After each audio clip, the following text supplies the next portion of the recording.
Well, thanks to somebody telling me they missed my videos, I think I finally solved the problem of where they would go into the new PC when I would download them. I've now posted a couple on Facebook after putting them first on YouTube, so I'm going to start.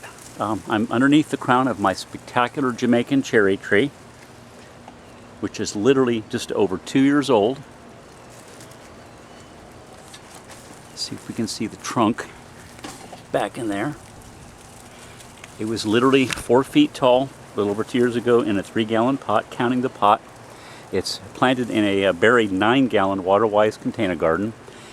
And this year it is covered with literally thousands and thousands and thousands of berries in every stage of ripening. And true to its reputation, also blooming at the same time. Let's see, I think here's a ripe one here. There we go. They're definitely best tasting if you pick them up off the ground. They're even sweeter, but they're still yummy, picked right off of it, and I'm eating at least 100 fruit a day. Okay, and behind me, I'm getting a very good crop setting on Gracie's grape. Get the leaves out of the way. We had a very mild winter here in Tampa. I literally did not have to cover my basil or my tomatoes, and I'd wondered if, as a result, if my 2 mystery grapes would be hurt. Oh, look at this. I'm actually getting some showing color already. When Gracie's grape is ripe, they're very purple, and for years, back when Gracie was still alive, I used to tell her I thought it was Blue Lake, and Blue Lake is still my best guess. Here's some in here. And then around the side is Gray Street grape, which makes larger grapes. Okay, now that's, wait a minute, I think that's Gracie there. Here's Gray Street grape. They're much bigger. They're also purple, and they're ripe. And in my memory, it's going to be July into August when I'm going to be harvesting them in earnest.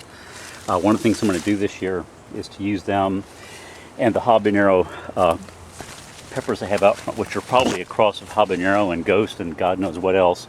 I want to try making a hot sauce based on ripe grapes as a source of the thickening and the sweetening. Here's more Gracie's grape, all back on this side of the hen house. It's going to be a very good year.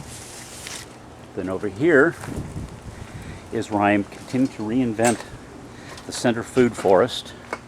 Back before the drought, this was a quite conventional garden with everything grown in rows.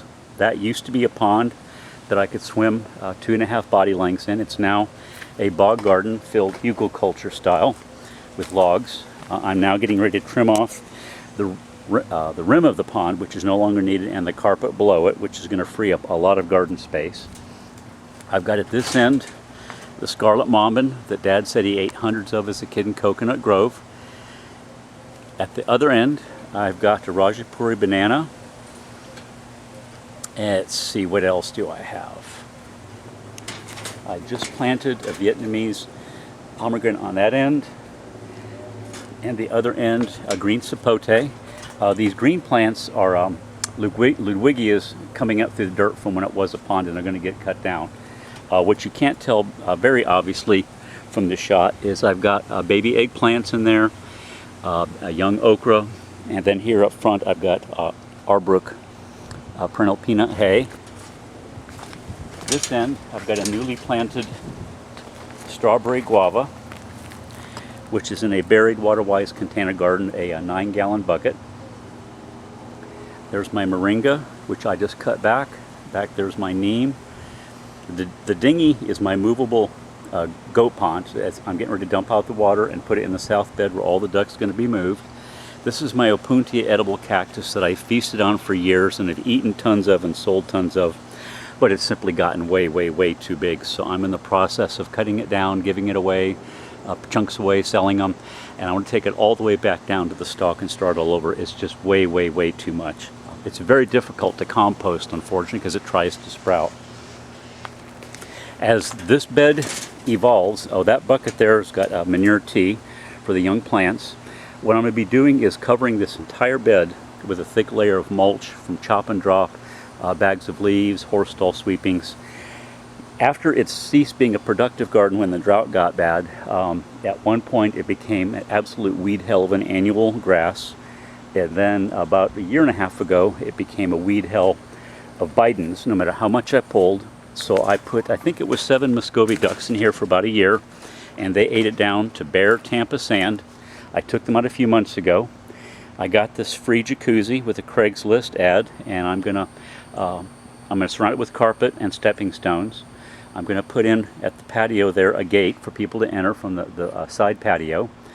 The whole thing will be surrounded by carpet and stepping stones to keep it clean, and I'm going to be processing the water with floating baskets of water plants versus chemicals. A new change that's happened here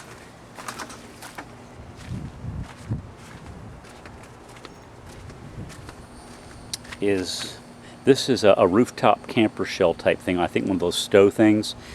I used to use it elsewhere for bottom watering newly potted plants, but it's now got water celery just tossed in there, some hot water kabamba, and I'm going to see if I can use it to raise the water celery for my consumption, water spinach for my consumption, and then the duckweed for the chickens and ducks.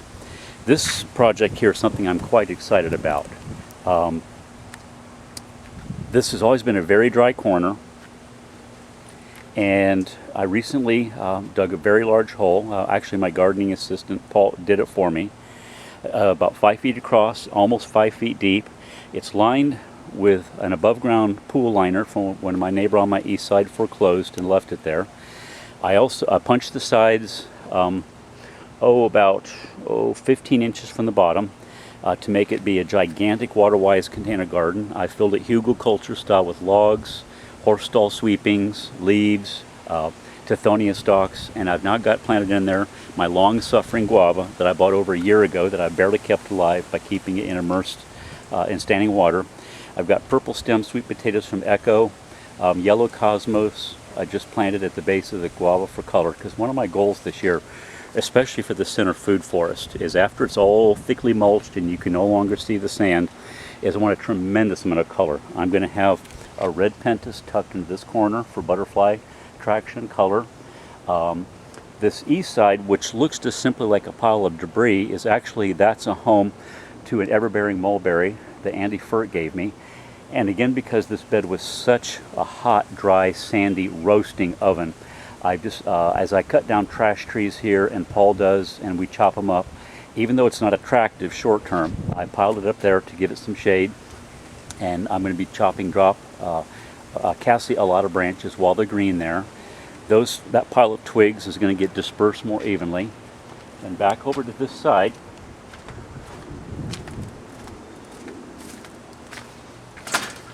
here's my rose gold blush that I bred under glass years ago that's survived, since 1999 on its own roots in miserable conditions. It's going to probably take off now because this whole area is going to get deeply mulched. This here is a perennial hibiscus that Josh Jameson gave me. This is, what is it, Abelmuscus Manahat. This is a variety sold by Echo. Very good leaves, tender. Mild. I haven't eaten them cooked yet, but I've eaten them raw. It does the strange afternoon wilt thing for both me and Josh, so same thing. I'm building up a very thick pile of debris from trash trees as they come down around the yard.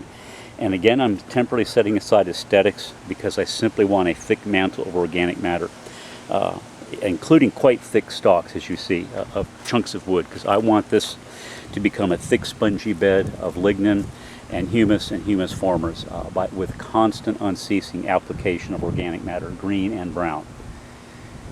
In the center there in that tower, planted at the base, is cucusa and snake gourd from India, and there it's also in a buried, I think it's a 7-gallon water-wise container garden. Again, because this bed is so dry, and even though we've had some rain, South Tampa is notorious for being in a rain shadow. I'm really enjoying seeing this area evolve to what will be its final configuration as a food forest. And again, like I said, the emphasis is going to be on a little bit more tidiness, a whole lot more color. And I'm also going to be erecting a structure over the jacuzzi. I treated myself to a green sunshade. I forget what's it called, a mesh tarp. So in the summertime the water won't get hot, and I'm going to be putting together at the far end a tower of some kind. I haven't decided yet because I'm not good at building things, but I've got one of those old-fashioned TV dishes that Dad gave me years ago, those great big diameter ones. It's in 4 pieces. I'm going to turn it back into a dish, reassemble it, put it on a frame, and cover it with aluminum foil. And my goal is each winter, when it starts to actually get cold here, is to mount the dish on the north side of this jacuzzi and aim it so that the focused sunlight hits the water and warms the water. And then each spring, put it away and put back up the mesh. So here's the current state of affairs here. Let's go to this side. What I just planted here a few days ago are sunflowers, mixed variety ornamental. And as they get taller and taller, I see them popping up. Now I'm going to begin building up the mulch layer here. I've decided to keep a couple of my paper mulberries that I have fought for years and years and hated for years. They all came from this monster on my east side neighbor. Suckers like crazy. They're everywhere. But I've discovered a couple of things. The green tender branches are very good for the ducks. The ducks love to feast on the leaves. Once I top it and coppice it, it then becomes a source of green chop and drop material also. So I'm going to be leaving probably 4 or 5 of them on the property after all. What's starting to be visible here along the fence line are African jack beans, Canavale ensiformis, that I'm going to be using to cover this section of anti-chicken fence. Here's a better view of the dinghy that's a movable duck pond, and it's also a very good source of duckweed to feed the poultry with. Here's the super jerry-rig gate. Normally those crates aren't there, but I've got 2 young chickens that can actually fit through the grates and get in there and cause problems. Here's a view from this side.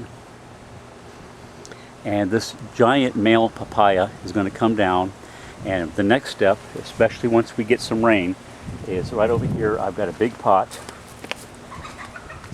of Caribbean red papaya seedlings from a fruit from the store, and I'm going to be peppering this bed with probably 15 or so Caribbean red papayas for shade and food, because I love to eat them green as a cooked vegetable, but I also really like ripe Caribbean reds. Here's another view from this side. Again, picture the pond rim gone. Hey, Mr. Rooster. Picture the pond rim gone, the carpet beneath it gone. And I'm going to keep this area largely open as a pathway leading from that gate to the back that'll lead to the jacuzzi, all the way to this gate for entering the garden with. I keep on keeping my mind on the future of this, which is going to be quite shady, lots of food. The primary ground cover is going to be sweet potato. I've got another kind at the back corner. And the whole idea is to turn this area that has always been incredibly hot and roasting and very difficult to keep irrigated into something verdant and lush and inviting, and with oodles of color. I've got sunflowers planted on the perimeter over there too, and I'm going to be planting next heavenly blue morning glories at each of the gate entrances. Like I said, I want lots of reds, yellows, and blues. Okay, it looks like I'm back in business with my videos, and thanks for listening, y'all. Bye-bye.